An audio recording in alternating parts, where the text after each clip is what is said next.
The forest in any Perry doesn't welcome, it studies. Step too far off the path, and the trees seem to lean in, listening. People report a sudden pressure in their ears, like the air itself is thick with warning. Fires go cold without smoke. Voices echo back, twisted and delayed. It's not the sounds that terrify, it's the silences between them. Hunters find their own gear dismantled with unnatural care, footprints circling their camps. Massive, barefoot, deliberate. Whatever's out here doesn't need to chase. It just needs you to know you were never alone, not for a second.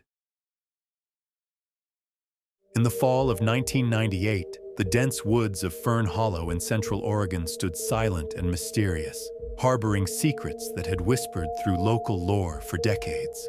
The privately leased forest tract had earned a reputation since the early 1960s for inexplicable disappearances, though most locals dismissed these stories as exaggerations born from wildlife encounters or poor navigation skills.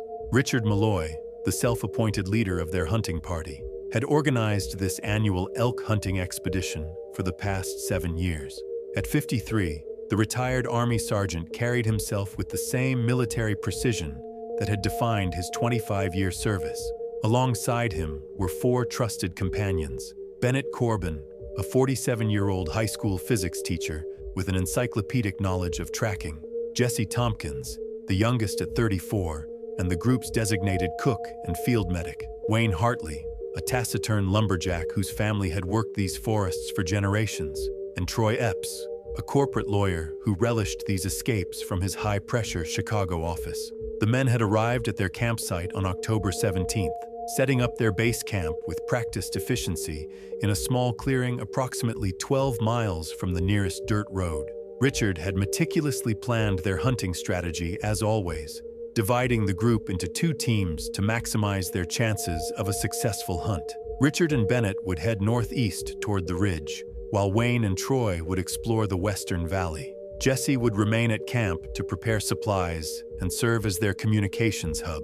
On the morning of October 18th, both teams departed at dawn, equipped with radios, rifles, and enough provisions for a full day's hunt. The weather cooperated perfectly, cool but not cold, with minimal wind that would carry human scent away from potential prey. By mid-afternoon, neither team had reported any significant elk sightings, though Bennett had spotted promising tracks heading toward the ridge. Jesse, who had been organizing their supplies at camp, reported later to authorities that the first indication of trouble came at approximately 4:47 p.m. when the radio crackled with Bennett's excited voice reporting a massive elk sighting. The transmission cut off abruptly, replaced by what Jesse described as a scream that didn't sound human, something between a roar and a howl that echoed across the forest with unnatural volume. When repeated radio calls went unanswered, Jesse grabbed his rifle and emergency pack, marking his trail as he headed toward Richard and Bennett's last known position. The trek took him 37 minutes, following the prearranged route through increasingly dense forest. What he discovered at the ridge clearing would haunt him for the remainder of his life. Bennett and Richard lay approximately 30 feet apart, their bodies horrifically mutilated. Bennett's right arm had been completely severed from his body, while his torso showed evidence of massive trauma consistent with crushing force. Richard's remains were in even worse condition. His ribcage appeared to have been forcibly opened, and his lower limbs exhibited signs of having been twisted with tremendous force. Notably, their weapons remained unfired, their safety mechanisms still engaged. Most disturbing was the blood spatter analysis later conducted by forensic specialists, which suggested both men had been killed within an extraordinarily brief time span, estimated at less than 2 minutes. Jesse, overwhelmed with shock and fear, had attempted to radio Wayne and Troy, but received no response. He retreated to camp and used the satellite phone to contact emergency services. The search and rescue operation began at first light the next morning, with county sheriff deputies, forest rangers, and volunteers combing the area. 2 days later, on October 21st, the search party discovered the bodies of Wayne and Troy in a steep gulch, approximately 1.7 miles from where Bennett and Richard had been found. Wayne's body showed similar crushing injuries, while Troy appeared to have died from a broken neck. Most puzzling to investigators was the complete absence of their gear and the strange spacing between the bodies. Troy had been found wedged between two large rocks nearly 200 yards from Wayne's location. The official investigation concluded on November 12th, with wildlife authorities attributing the attacks to a rogue black bear or possibly a mountain lion, despite several inconsistencies. No claw marks were found on any of the victims, and the pattern of injuries didn't match typical predator behavior. The unusual strength required to inflict such damage was never adequately explained. Jesse Tompkins, the sole survivor, maintained during initial interviews that he had glimpsed something bigger than any bear, moving on two legs among the distant trees while searching for his friends. A retired forest ranger named Harold Wilkins, who had assisted in the search, privately corroborated this account, claiming to have found a series of unusual footprints measuring nearly 16 inches in length near the second crime scene. Both men were allegedly instructed by county officials to keep these observations private to prevent unnecessary panic in neighboring communities. Jesse, traumatized by the experience, sold his hunting equipment and moved to Arizona the following year. He never hunted again and refused all subsequent interview requests from journalists and documentary filmmakers interested in the Fern Hollow incident. To this day, the case remains officially closed, but locally controversial, with longtime Oregon residents occasionally referencing the Fern Hollow massacre when warning newcomers about venturing too deep into certain parts of the central Oregon wilderness. In early May 1976, the thick woodlands of the Ratavis Mountains stood shrouded in spring mist, untamed and mysterious, under the shadow of a repressive Eastern Bloc regime. This remote section of the fictional Harveston Range had long been subject to tight restrictions, with certain areas designated as wildlife preservation zones that required special permits to access. Officials claimed these measures protected rare fauna, but locals whispered of other reasons for the government's intense interest in these ancient forests. Emilian Dragici, a 46-year-old forestry inspector with 20 years of experience in the Harveston wilderness, had been assigned to guide 4 state-approved trophy hunters through a seldom-visited valley near Lake Grivna. The hunting party consisted of Peter Lang, a 52-year-old Austrian businessman with political connections to the regime; Carlos Montoya, a 38-year-old Spanish diplomat known for his extensive hunting expeditions across Eastern Europe; Mihai Stănescu, a Romanian military colonel who served as the group's official state liaison; and Jonas Meyer, a 44-year-old German industrialist whose company had recently secured lucrative mining contracts with the government. The expedition had been meticulously planned over 6 months, with all necessary permissions acquired through Stănescu's governmental connections. Their objective was to hunt the Harveston brown bear, a prized trophy that few Westerners had been allowed to pursue during this era of strict border controls and limited foreign access. Their journey began on May 3rd at the Forestry Service outpost near Orăști de Jos. Emilian had prepared a detailed map and planned a 5-day route that would take them progressively deeper into the restricted territory. The first 2 days proceeded without incident, with the party establishing camps at predetermined locations and conducting preliminary scouting of the terrain. By the 3rd day, as they ventured further into the dense forest surrounding Lake Grivna, Emilian noted unusual signs in their surroundings. Several mature pine trees had been snapped at mid-trunk, approximately 12 feet above ground level, damage inconsistent with storm activity or normal forest degradation. More unsettling were the discovered arrangements of large boulders stacked in formations that seemed deliberate rather than natural. When Emilian cautiously mentioned these oddities, Colonel Stănescu dismissed them as the work of geological shifts, while Lang and Montoya joked about mountain spirits protecting their territory. Jonas Meyer, the most experienced outdoorsman among the hunters, decided to scout a promising stream location alone on the morning of May 6th. When he failed to return by midday, the others initiated a search. After 3 hours of calling his name and following the stream's path, they discovered only his hunting rifle, bent at an impossible angle and driven nearly 18 inches into the hard soil, as though it had been used as a stake. No blood, no tracks, and no other equipment were found. That evening, the remaining 4 men huddled in their camp, the previous bravado noticeably diminished, Emilian suggested an immediate return to the outpost, but Colonel Stănescu overruled him,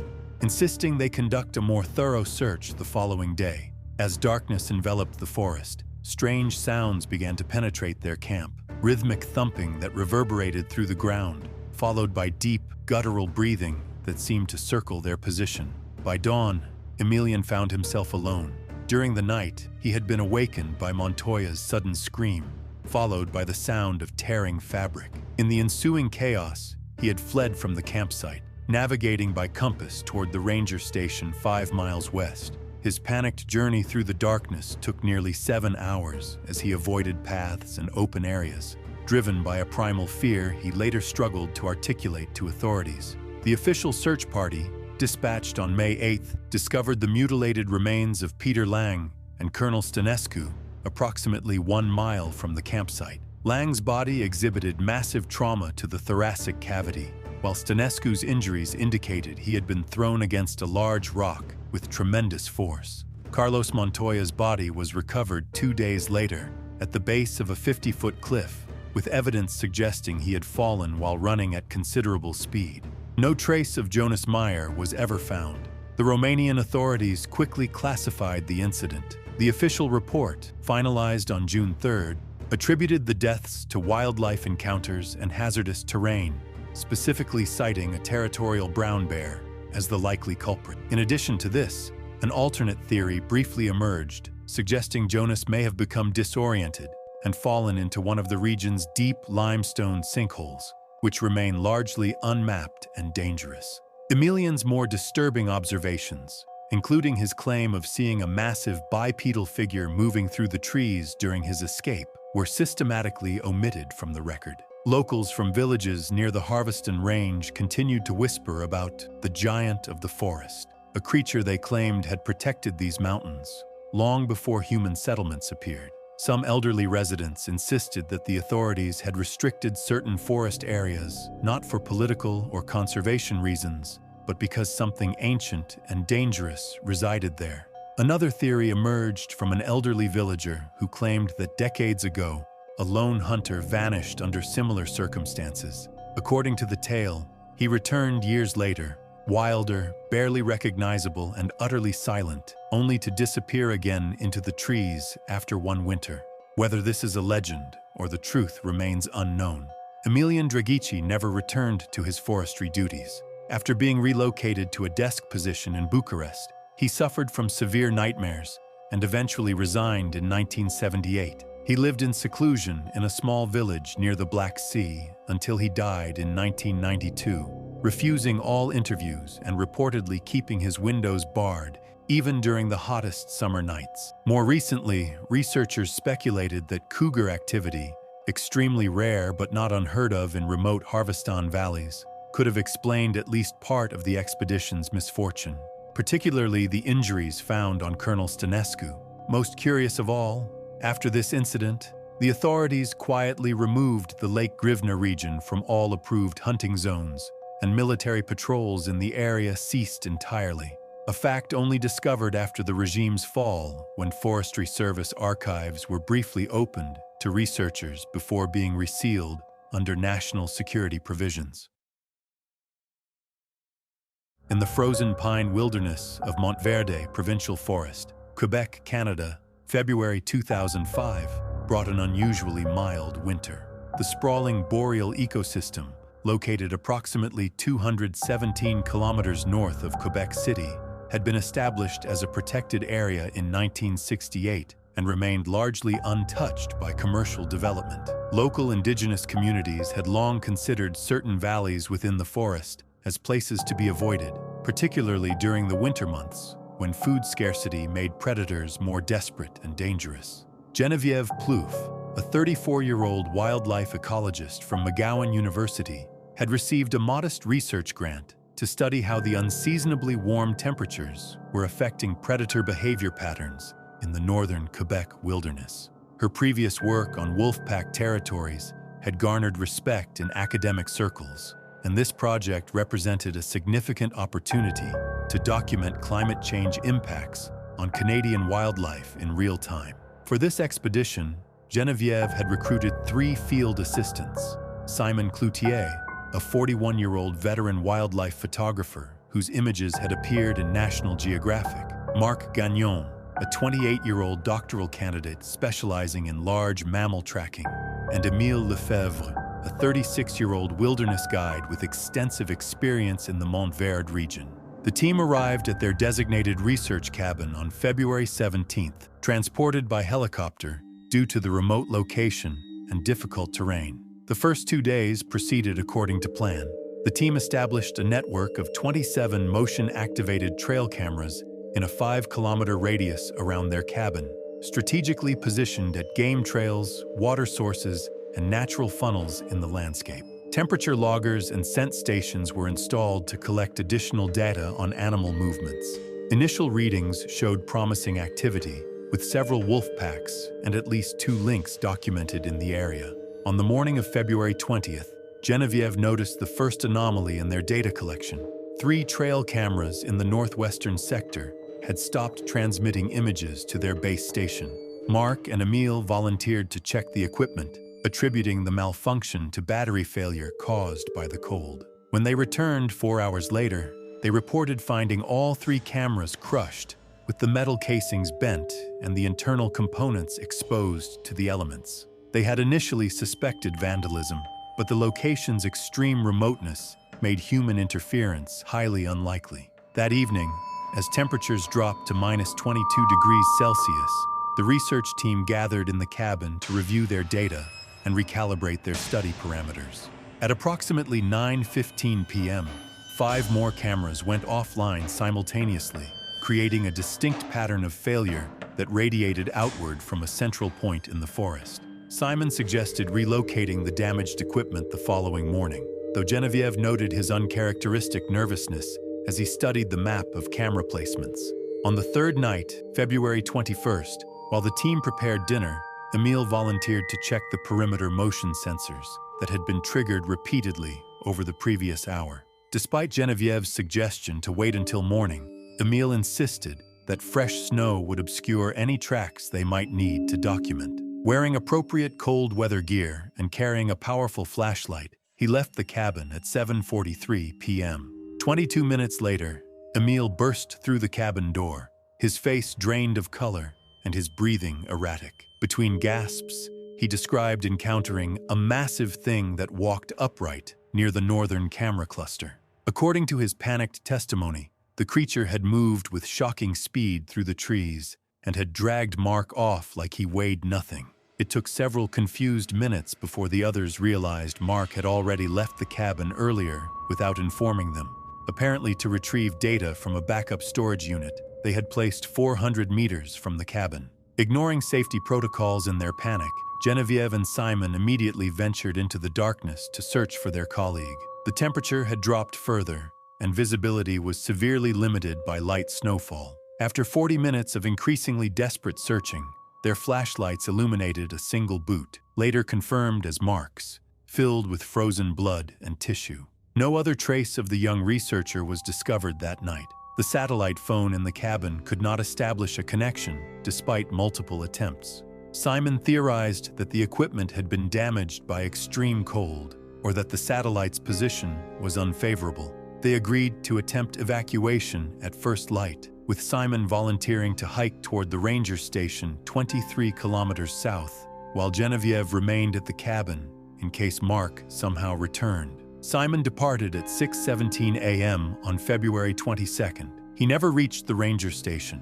A search party, finally alerted by the helicopter pilot who had arrived for a scheduled supply drop on February 24th, discovered Simon's remains 10 kilometers south of the research cabin. The official medical examiner's report documented injuries consistent with crushing force rather than any known animal bite pattern, noting that several bones showed compression fractures that would require strength far exceeding that of any known regional predator. Authorities ultimately attributed the deaths to a freak wolf attack, suggesting that food scarcity had driven a pack to uncharacteristic aggression.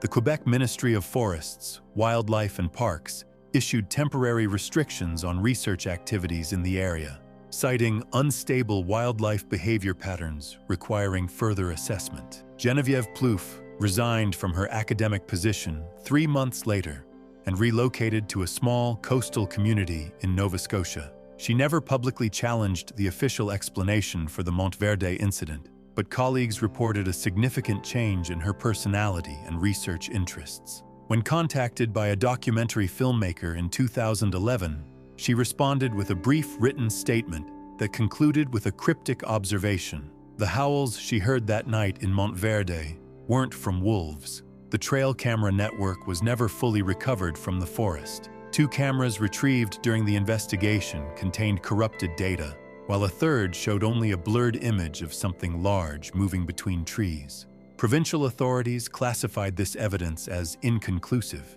Local indigenous elders, when discreetly interviewed by journalists, referred to an old Cree name for the Montverde region that roughly translates to "valley where the tall one walks," but declined to elaborate further. In 1982, the remote Uluma Reserve in western Tanzania remained one of Africa's least documented wildlife regions.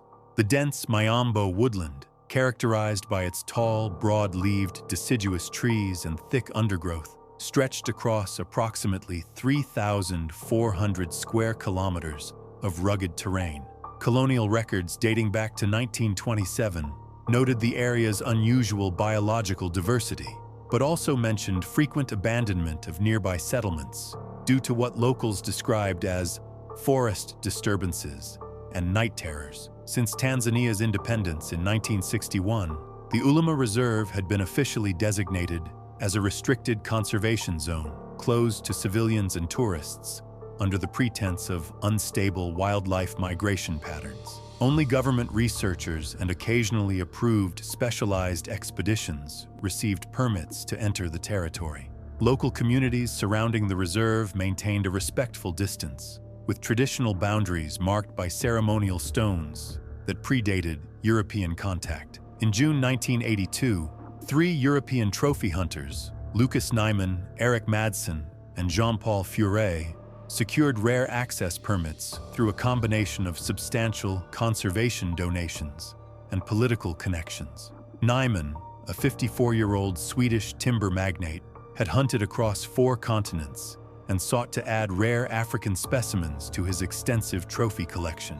Madsen, a 47-year-old Danish pharmaceutical executive, had accompanied Nyman on previous expeditions to Cameroon and Zimbabwe. Furet, a 61-year-old retired French colonial administrator, had spent decades in West Africa and claimed extensive knowledge of the continent's tracking techniques. The Tanzanian Wildlife Authority assigned Kito Mashale, a 38-year-old senior ranger with 15 years of experience in the national park system, to serve as their mandatory guide. Kito had expressed reluctance about this assignment, citing recent unusual incidents in the reserve's southern section. According to reports filed with his superiors, rangers had discovered inexplicably uprooted baobab trees and unusually large tracks that didn't match known species profiles. Night patrols had reported strange vocalizations echoing across the valleys, sounds that local team members refused to discuss or attempt to identify. The hunting party entered the reserve on June 12th, establishing their first camp near the western boundary. Their permits allowed for the taking of select antelope species and 1 leopard, though Nyman privately expressed interest in more exotic specimens. The initial days passed uneventfully as the group acclimated to the environment and scouted potential hunting zones. Kito maintained a professional demeanor, but insisted on strict adherence to established trails and prohibited movement after sunset. On the 4th day, June 16th, the expedition relocated deeper into the reserve, establishing a new camp in a small clearing approximately 27 kilometers from the boundary.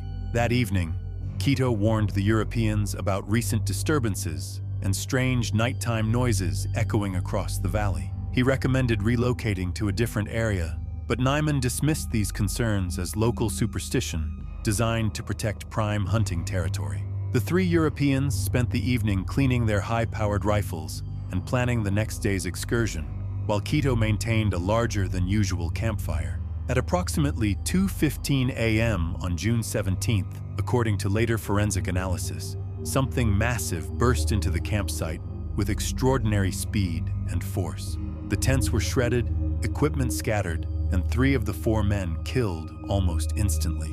The attack lasted less than 4 minutes based on the timing of emergency flares automatically deployed when the camp's perimeter alarm system was triggered. Lucas Nyman, alone among the Europeans, survived the initial attack. Severely injured with 3 broken ribs and a fractured femur, he managed to crawl 2 kilometers through the undergrowth before being discovered by a boundary patrol the following morning. When found, he was delirious from blood loss and trauma, muttering incoherently about a hairy beast the size of a buffalo but on 2 legs that had torn through their camp. According to the patrol report, Nyman claimed the creature had moved with impossible speed, dismembering Madsen and Fure before they could reach their weapons. The recovery team dispatched to the campsite documented a scene of extreme violence. Eric Madsen's remains were found scattered across a 40-meter radius, his body displaying signs of tremendous force having been applied to his limbs. Jean-Paul Fure's body showed similar trauma patterns, with his torso discovered nearly 60 meters from his lower extremities. Most disturbing to investigators was the discovery that none of the expedition's weapons had been fired. The safety mechanisms were still engaged on the rifles found amid the wreckage. Quito Michel's body was never recovered, despite an extensive search. Only his boots and shredded uniform fragments were found approximately 300 meters from the campsite, along with unusual drag marks that led deeper into the forest before disappearing at a rocky outcropping. Tanzanian authorities officially classified the incident as a rogue elephant trampling, noting that bull elephants in Must could exhibit extreme territorial aggression. This explanation was accepted by international media despite inconsistencies in the evidence, including the absence of elephant tracks or dung in the immediate vicinity. The case was formally closed on August 3, 1982, with compensation paid to the victims' families under strict confidentiality agreements. Villagers living near the Uluma Reserve spoke in hushed tones about the Magolu, a guardian of the forest described in tribal legends as a creature of immense strength, tall, covered in thick hair, capable of incredible speed, and viciously protective of its territory. Elders pointed to centuries-old cave paintings depicting a massive bipedal figure surrounded by prostrate human forms as evidence of the Magolu's ancient presence in the region. Lucas Nyman returned to Sweden after 6 weeks in a Dar es Salaam hospital. He refused all interview requests and sold his hunting properties within months of his return.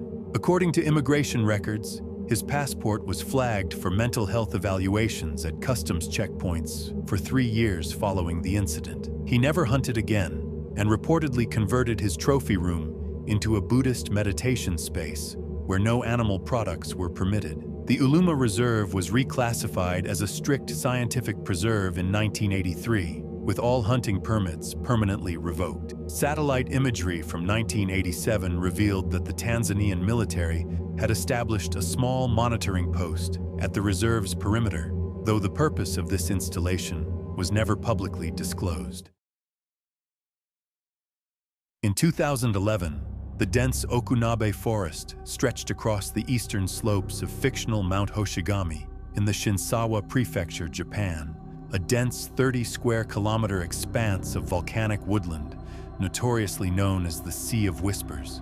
Formed over centuries on hardened lava from Mount Hoshigami's 864 CE eruption, the forest had developed distinctive characteristics: a nearly impenetrable canopy that blocked wind and ambient noise, creating an unnatural silence, and an iron-rich soil that disrupted compass readings, and some claimed electronic devices. Since the 1950s, the area had gained infamy as a place of disappearance and unease, but local folklore predating this modern association spoke of yurei, ghosts, and yokai, supernatural creatures, dwelling among the twisted pines. Reiku Tanaka, a 27-year-old outdoor survival vlogger with a modest yet dedicated following of 87,000 subscribers on his Japanese-language video channel Wild Riku, had built his reputation through extreme camping challenges and educational wilderness content. Though not among Japan's top-tier influencers, Tanaka had cultivated a reliable audience through his authentic approach and genuine outdoor knowledge. His channel had recently plateaued in growth, prompting him to seek more provocative content to attract new viewers. In early March 2011, Tanaka recruited two friends, Daiki Ueno, a 26-year-old amateur photographer who had collaborated on previous videos, and Tomoya Sato, a 31-year-old audio engineer who had recently invested in high-sensitivity microphones designed to capture subtle natural sounds. Together, they planned a 3-day wilderness challenge in Okunabe, focusing explicitly on survival techniques rather than the forest's macabre reputation. Their stated objective was to document how the forest's unique geological and botanical features affected standard survival strategies. The trio entered Okunabe on March 12th, deviating from the designated tourist paths approximately 2 kilometers from the Kaede Lake entrance. Tanaka had secured proper permits, informing rangers of their general itinerary while emphasizing their professional experience and safety precautions. The group carried 3 cameras, including a shoulder-mounted unit for continuous recording, plus supplies for 72 hours in the wilderness. Their first day proceeded according to plan. Tanaka demonstrated various navigation techniques compensating for compass unreliability, while Ueno photographed the distinctive vegetation that thrived in the volcanic soil. Sato documented ambient sounds and environmental details, noting in his field journal that the forest's famous silence was occasionally broken by what he described as groaning in the earth and tree branches breaking in sequence. Local geologists would later attribute these sounds to the forest's location on active volcanic terrain.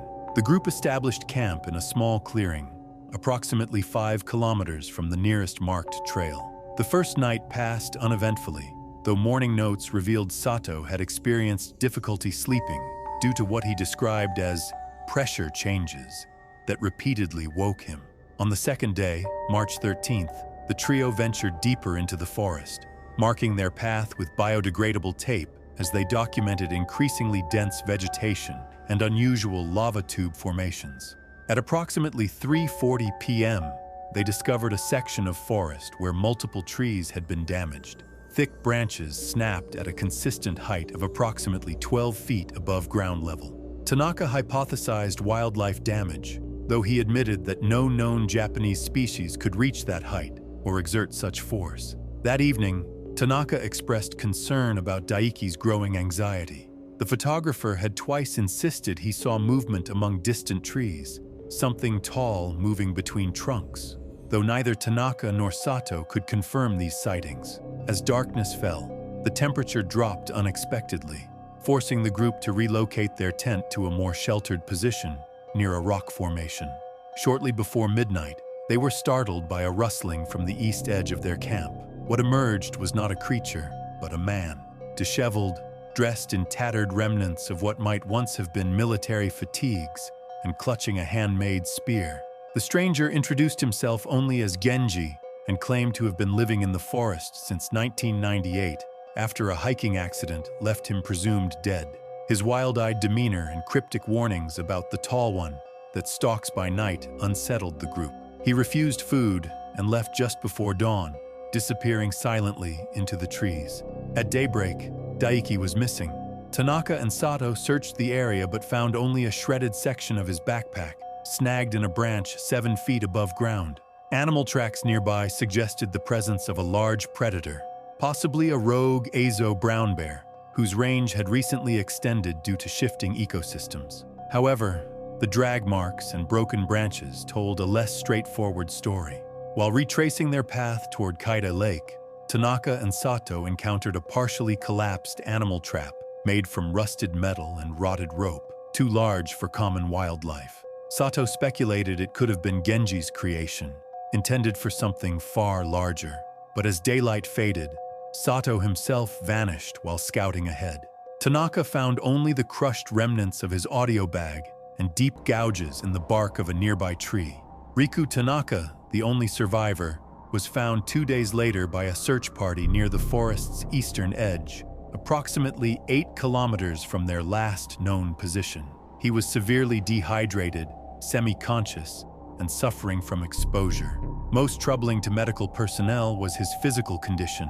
His clothing was intact, but soaked with moisture that didn't match the weather conditions, and his shoes contained trace elements from a part of the forest he couldn't have reached on foot within the timeline of events. After hospitalization and initial recovery, Tanaka refused to discuss what happened with the authorities. The official investigation, hampered by the forest's difficult terrain and the disorientation common to Okinabe searches, discovered the remains of the campsite 5 days after the incident. The equipment had been scattered across a 70-meter radius, with the tent fabric shredded by what forensic examiners initially classified as animal damage of indeterminate origin. Most perplexing to investigators were the clear footprints found around the campsite. Circular impressions approximately 43 centimeters in diameter, with no discernible toe or heel patterns. These tracks appeared alongside evidence of torn pine branches at a height of 3.7 meters above the ground, well beyond the reach of known Japanese wildlife. Authorities ultimately blamed the deaths on hypothermia, panic, and possible animal encounter, common dangers in Okinabe, suggesting that separation led to the subsequent fatalities. The investigation closed officially on May 7th, with both families accepting the explanation in public, while reportedly expressing private doubts. Riku Tanaka deleted his channel 3 weeks after his release from the hospital. He moved to Okinawa, severing connections with his former social media presence and declining all interview requests from both mainstream media and paranormal researchers. One former subscriber claimed to have received a handwritten letter from Tanaka in late 2012 containing only a single sentence: "It doesn't like cameras." The Shinsawa Forestry Service quietly redesignated the area where the incident occurred as a restricted ecological research zone in 2013. While motion-triggered wildlife monitors were installed, they were configured only for daytime activity and reportedly triggered false positives in foggy conditions. Local guides who escort visitors along Okinabe's designated paths now avoid what they call the Silent Mile, a section of forest where birds fall quiet and electronic equipment reportedly malfunctions at an unusually high rate. In 2023, Windbreaker Pass stood as one of Montana's less trafficked wilderness areas, a rugged mountain corridor approximately 23 miles from the nearest paved road. Situated near the Continental Divide, the terrain featured dense pine forests, interrupted by rocky outcroppings and small alpine meadows. Despite its natural beauty, the area had never gained popularity among recreational hikers due to its challenging topography and reputation for rapid weather changes. Local hunting guides occasionally brought clients to the region during elk season, though most preferred the more accessible valleys to the south. Historical records from early settlers mentioned Windbreaker Pass in cryptic terms. An 1887 trapper's journal referenced moving shadows taller than men, observed at dusk, while Blackfeet oral histories designated the area as a place where the earth breathes, traditionally avoided during winter months.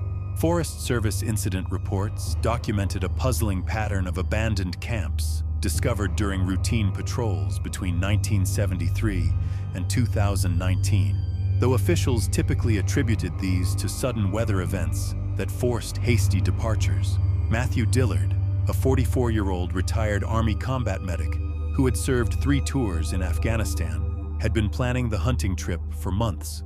Having recently completed his physical therapy for a shoulder injury sustained during his final deployment, he viewed the expedition as both a celebration and therapy. Matthew invited his younger brother, Caleb Dillard, a 37-year-old high school science teacher from Oregon, and their mutual friend, Luis Torres, a 41-year-old construction contractor who had served alongside Matthew in the 10th Mountain Division. The 3 men had grown up hunting in northern Michigan, though Caleb had largely abandoned the practice after college, frequently teasing Matthew about his weird stories from Afghanistan involving cryptid sightings near remote mountain outposts. Luis, who had witnessed the same phenomena during night patrols, never joined in these jokes, maintaining a respectful silence whenever the topic arose. Nevertheless, Caleb had eagerly accepted the invitation, viewing it as an opportunity to reconnect with his brother after years of limited contact. The group arrived at the trailhead on October 7th, parking Matthew's truck at an unmaintained Forest Service access point. Their plan involved a 6-mile hike to a promising valley where satellite imagery had revealed a natural funnel that would concentrate elk movement. The weather cooperated perfectly: clear skies with temperatures in the low 50s, ideal conditions for tracking game through the mountain terrain. After establishing their primary camp near a small stream, the men spent the first day scouting the area and placing trail cameras at strategic locations. Luis, the most experienced tracker among them, identified several promising elk trails leading toward a meadow approximately 1 mile from their position. That evening, as temperatures dropped, Caleb reluctantly acknowledged that the pristine wilderness held a peculiar quality, a stillness that seemed to absorb sound rather than carry it. At dawn on their second day, October 8th, the hunters separated to cover multiple approaches to the meadow. Matthew positioned himself on a rocky overlook, while Luis and Caleb took positions along likely travel corridors. At approximately 9:17 a.m., according to Matthew's later statement to authorities, Luis radioed that he had wounded a substantial bull elk, which had retreated into a densely wooded ravine. Following proper hunting ethics, all 3 men converged to track the injured animal. The blood trail led them deeper into the ravine, through increasingly thick underbrush that showed no signs of previous human presence. After nearly 2 hours of careful tracking, the men reached a small clearing where the trail abruptly ended. Instead of finding the wounded elk on the ground, they discovered the animal impaled on a broken tree branch, suspended approximately 10 feet above the forest floor. Luis observed that the placement looked posed, a comment that prompted nervous laughter quickly silenced by Matthew's suddenly raised hand, a military gesture signaling imminent threat. The 3 men retreated to their camp in uneasy silence, each mentally cataloging inconsistencies in what they had witnessed. The elk's position defied natural explanation, as no known predator in North America would or could hoist a 700-pound animal into a tree. More disturbing was the complete absence of tracks surrounding the scene, aside from their own and the elk's initial path. That night, as temperatures plummeted to near freezing, the hunters maintained a larger than usual campfire. During his watch shift at approximately 2:43 a.m., Matthew heard an unusual bipedal gait moving through the forest approximately 50 yards from their position. The footfalls, distinctly different from deer or bear movement patterns, circled their campsite twice before retreating into the darkness. He chose not to wake the others, later attributing this decision to concern about causing panic. At around 4:17 a.m., according to Matthew's police statement, something massive struck their campsite with explosive force. Caleb's tent was violently torn open and dragged approximately 50 yards before Matthew could exit his own shelter. In the darkness, illuminated only by the dying campfire and his tactical flashlight, Matthew witnessed what he described as a massive silhouette, at least 9 feet tall, moving with shocking speed between the trees. He discharged his sidearm twice before being struck from behind and rendered unconscious. When Matthew regained consciousness shortly before dawn, he discovered Luis standing over him, bleeding from a head wound. Caleb and his tent were gone. The 2 men immediately began searching the surrounding area, calling Caleb's name despite their growing fear of attracting unwanted attention. Approximately 90 minutes into their search, Luis suggested they separate to cover more ground, a decision Matthew would later describe as their final mistake. Matthew continued searching alone for several hours before hearing Luis scream from somewhere to the west. By the time he located the source of the sound, Luis was already dead, his body discovered in a small rocky depression, limbs twisted at unnatural angles, indicating tremendous force had been applied. Most disturbing to Matthew was the complete absence of blood, despite catastrophic injuries, and the fact that no scavengers had approached the remains despite their exposure. Disoriented and injured, Matthew navigated using his military training, hiking toward what he hoped was the direction of the trailhead. He emerged from the wilderness 2 days later, approximately 14 miles from their original camp, dehydrated and suffering from shock. A search and rescue team, accompanied by county sheriff deputies, located Luis's body based on Matthew's directions, but found no trace of Caleb or his remains, despite an extensive 2-week search operation utilizing cadaver dogs and thermal imaging drones. The official investigation concluded on November 12th, with authorities attributing the incident to a grizzly bear attack, despite the absence of characteristic claw marks or bite patterns on Luis's remains.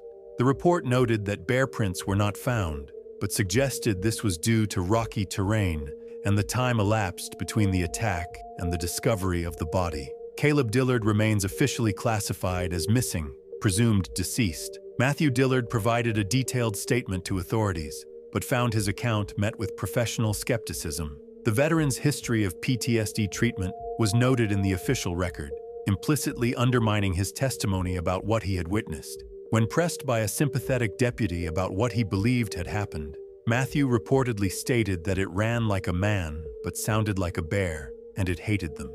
It didn't want food, it wanted them gone.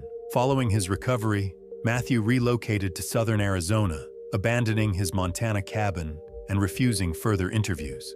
Forestry officials noted that trail camera deployments in Windbreaker Pass during 2024 revealed unusually low wildlife activity compared to similar habitats, though no explanation for this anomaly has been officially proposed.